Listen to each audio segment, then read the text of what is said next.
வணக்கம் நண்பர்களே. விவசாயத்தில் அதிக அளவு நாம் ரசாயன உரங்களை பயன்படுத்தி வருகிறோம். இதனால் மண்ணில் உள்ள மண்புழுக்கள் அதிக அளவு பாதிக்கப்படுகிறது. இதனால் மண்ணின் வளமும் பாதிக்கப்படுகிறது. இவற்றை குறைப்பதற்கு இயற்கையாகவே அதிக அளவு காணப்படும் பச்சை தங்கம் என அழைக்கப்படும் அசோலா. இதை பயிரிட பெரிய இடம் தேவையில்லை, அதிக முதலீடு தேவையில்லை. ஆனால் இதோட பயன்கள் ஏராளம். இதை பற்றி முழுசா தெரிஞ்சுக்க இந்த வீடியோவை கடைசி வரை பாருங்க.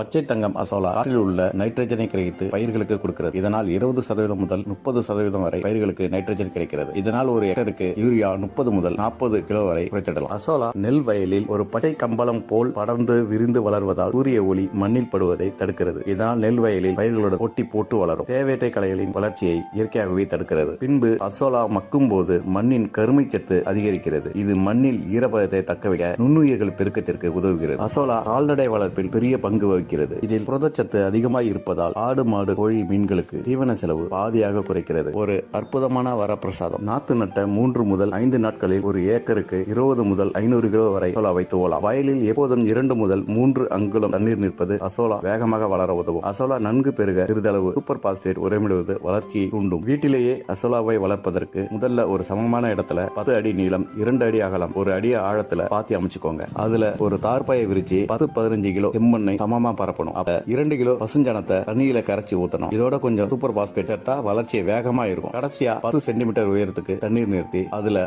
அசோலா விதைய தூவி விடுங்க. சரியா 7 முதல் 10 நாள்ல அசோலா குளம் முழுக்க பறந்துடும். ஒரு நாளைக்கு 1/2 கிலோ முதல் 1 கிலோ வரை அறுவடை செய்யலாம். வாரத்திற்கு ஒரு முறை சாணக்கரைசலை தெளிக்கணும். அப்பப்போ பழைய தண்ணியை மாத்துறது ரொம்ப நல்லது. இந்த வீடியோ உங்களுக்கு பிடிச்சிருந்தா சப்ஸ்கிரைப் பண்ணுங்க, ஷேர் பண்ணுங்க, கமெண்ட் பண்ணுங்க.